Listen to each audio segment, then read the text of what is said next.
సుమన్ టీవీలో మీ business promotions కోసం ఈ కింది నెంబర్ను సంప్రదించగలరు.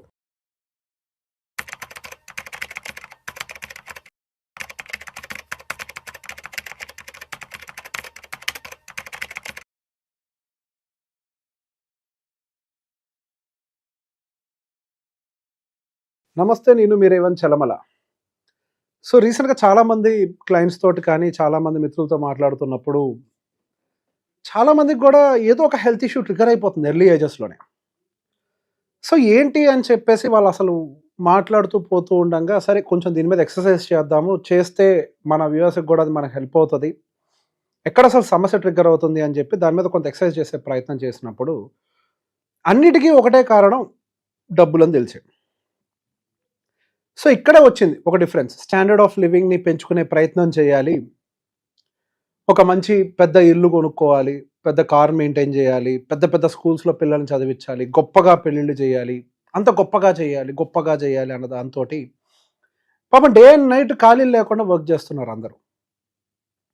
సెకండ్ జాబ్ అవ్వచ్చు, ఏదో ఆల్టర్నేటివ్ సెటప్ బిజినెస్ అయి ఉండొచ్చు, ఏదో ఒక రకంగా డబ్బుని పెంచే ప్రయత్నం చేయాలన్న దాంట్లో స్టాక్ మార్కెట్లో పెట్టుబడులు పెట్టచ్చు, దానివల్ల క్రియేట్ అయ్యే స్ట్రెస్ని తీసుకోవటము, డబ్బులు లేకపోతే అప్పు చేసి పెట్టడము, ఏదో ట్రేడింగ్ చేసిన డబ్బులు సంపాదిద్దాం అనుకోవటం, ఇట్లా రకరకాల యాక్టివిటీస్ చేస్తున్నారు.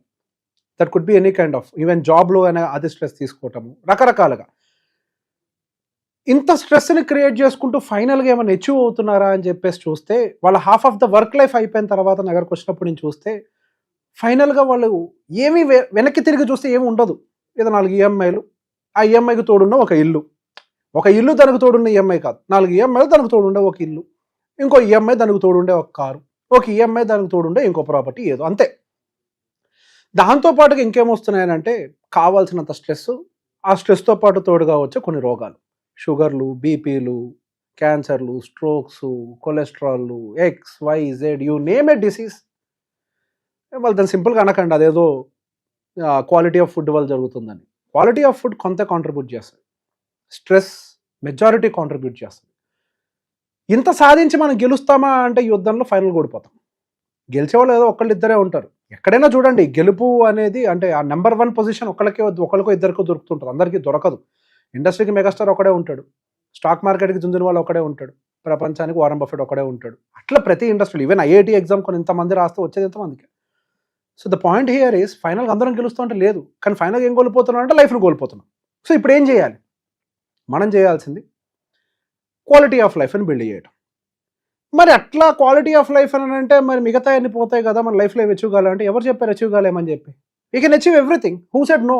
అసలు ఎవరు చెప్పారు తప్పు అన్నది? అన్నీ అచీవ్ అవుతాం మన జీవితంలో, చిన్న చిన్న మార్పులు అంతే. చిన్న మార్పులు చేస్తే will get good quality, good family relations, good health, everything. ఇందాక స్టాండర్డ్ ఆఫ్ లివింగ్ ఇంకో పాయింట్ మిస్ చేశా, రిలేషన్స్ కూడా పాడవుతాయి, ఫ్యామిలీ రిలేషన్స్ కూడా, పిల్లల మధ్యలో, అందరి మధ్యలో. అదే క్వాలిటీ ఆఫ్ లైఫ్ విషయంలోకి వచ్చేసరికి పని చేయాలి. మార్నింగ్ 9 to 5 జాబ్ చేయాలి, ఆ తర్వాత ఒక గంట మీ కెరియర్ గ్రోత్ కోసం ఏదో కోర్స్ అప్గ్రేడో ఏదో ఒకటి చేసుకోవాలి.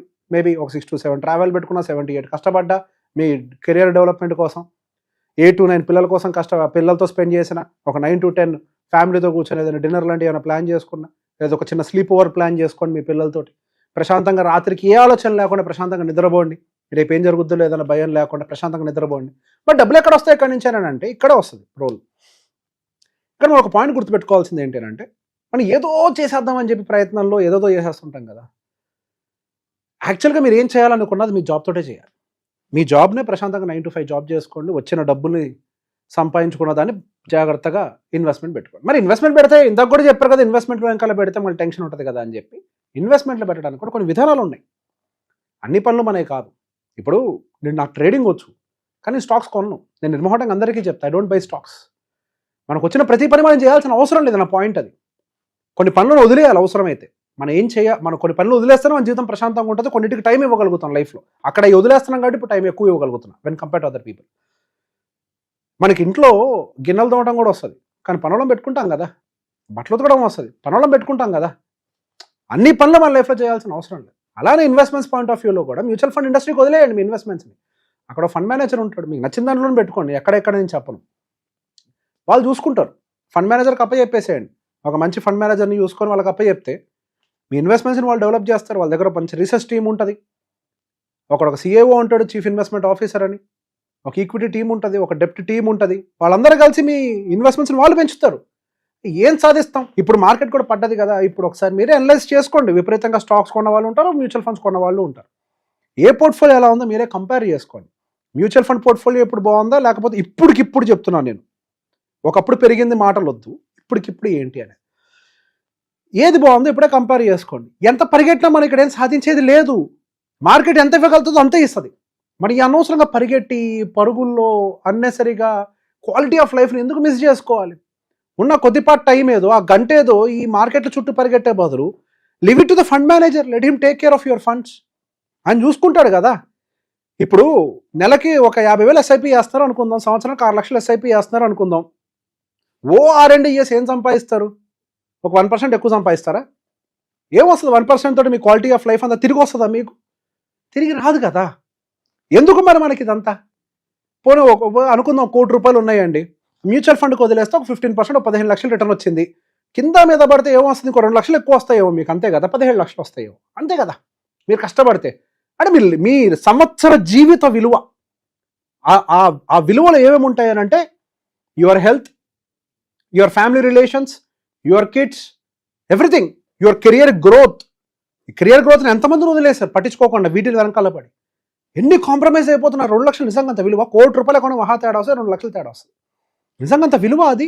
2 లక్షల విలువ మీ జీవితం అంతా దానికోసమా?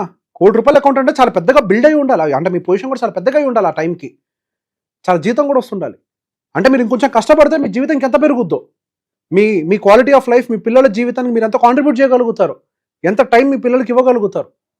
అండ్ 2 లక్షల వాల్యూ మీ జీవితం కాదు కదా. సో బేసిక్గా మీకు మీరు ఆలోచించుకోండి, క్వాలిటీ ఆఫ్ లైఫ్ కావాలా, ఏదో పరిగెట్టి ఏదో చేద్దాం అనుకోవాలి. యాక్చువల్గా మనం స్టాండర్డ్ ఆఫ్ లివింగ్ కోసం పరిగెట్టినంత మాత్రం నిజంగా అచీవ్ అయిన ఎంతమంది ఉన్నారో చూడండి, మీరే వెతకండి. బయటికి అందరూ చెప్పకపోవచ్చేమో సమస్యలు బయటికి, కానీ మేబీ ఆల్రెడీ ఈ స్టాండర్డ్ ఆఫ్ లివింగ్ పేరుతో పరిగెట్టి అలిసిపోయిన వాళ్ళు ఎవరైనా ఉంటే చెప్పండి, మీ నెక్స్ట్ జనరేషన్స్ వాళ్ళకి, మీ కొలీగ్స్కి, మీ జూనియర్స్కి. దీని ద్వారా మనం ఏం సాధించాం, కొంచెం క్వాలిటీ ఆఫ్ లైఫ్ని బిల్డ్ చేసుకోండి. Live things. జీవితంలో మనం మాట్లాడుకుంటుంటాం కదా, పట్టు విడుపు ఉండాలి లైఫ్లో అని. దేన్ని పట్టుకోవాలి, దేన్ని విడవాలి తెలియాలి. మనం ఏం చేస్తున్నాం అంటే రాంగ్ థింగ్స్ని పట్టుకొని మంచి విషయాలను వదిలేస్తున్నాం. కుటుంబం, పిల్లలు, ప్రశాంతత, ఆరోగ్యం అన్నిటిని వదిలేసి స్టాక్ మార్కెట్, స్టాక్ పెట్టుబడులు, బిజినెస్ వాటిని పట్టుకుంటున్నాం. మనం ఉద్యోగులం కదా, ఉద్యోగం కదా మనం చేయాల్సింది. మిగతా టైం ఇక్కడ కదా ఇవ్వాల్సింది. మనం పట్టుకోవాల్సింది ఏంటి? పిల్లల్ని, వాళ్ళ భవిష్యత్తుని, ఫ్యామిలీని, హ్యాపీనెస్ని, ఇవి పట్టుకొని ఇట్లాంటివి అని వేరే వాళ్ళకి వదిలేయాలి. వేరే వాళ్ళకంటే గాల్లో వదిలేయమనట్లేదు. మీరు నమ్ముకున్న ఇన్స్ట్రుమెంట్స్లోనే ఎక్కడో చోట వదిలేయండి. డబ్బులు ఎక్కువ ఉంటే పిఎంఎస్కి వదిలేయండి, డబ్బులు తక్కువ ఉంటే మ్యూచువల్ ఫండ్కి వదిలేయండి. లేకపోతే నా కోసం నా దగ్గరకు రాకండి, వేరే వెల్త్ మేనేజర్కి అప్పచెప్పండి. క్వాలిటీ ఆఫ్ లైఫ్ని బిల్డ్ చేసుకోండి. ఏం సాధిస్తారు? ఏం మిగలదు ఫైనల్లీ మన లైఫ్లో వెనక్కి తిరిగి చూసుకుంటే? ఎప్పుడైనా ఒకటి గుర్తుపెట్టుకోండి, ఒక బాల్ ఉంది, ఇప్పుడు ఎక్కువ రిటర్న్స్, ఎక్కువ హైట్ వెళ్ళాలని చెప్పి పైకి ఎక్కడికో విసిరేశారనుకోండి, ఒకసారి ట్రై చేయండి ఇంట్లో ఎక్స్పెరిమెంట్. మీ పిల్లలతోటి మీరు ట్రై చేయండి ఎక్స్పెరిమెంట్ని. హైట్ విసరండి బాల్ని, అది బాగా పైకి వెళ్ళి కిందకు వచ్చి ఒక 2 స్టెప్పుల్లో ఆగిపోద్ది. అది ఎక్కువ దూరం పోదు ముందలకి. అదే ఒక బాల్ని ఈ స్ట్రెస్ని పైకి ఎక్కువ పెట్టే బదులు ఈ స్ట్రెస్ని ముందలకి వేసే ప్రయత్నం ఎక్కువ చేయండి. స్టెబిలైజ్డ్గా మల్టిపుల్ స్టెప్స్ వేసుకుంటూ ఎక్కువ దూరం పోతుంది అది. It will travel more distance.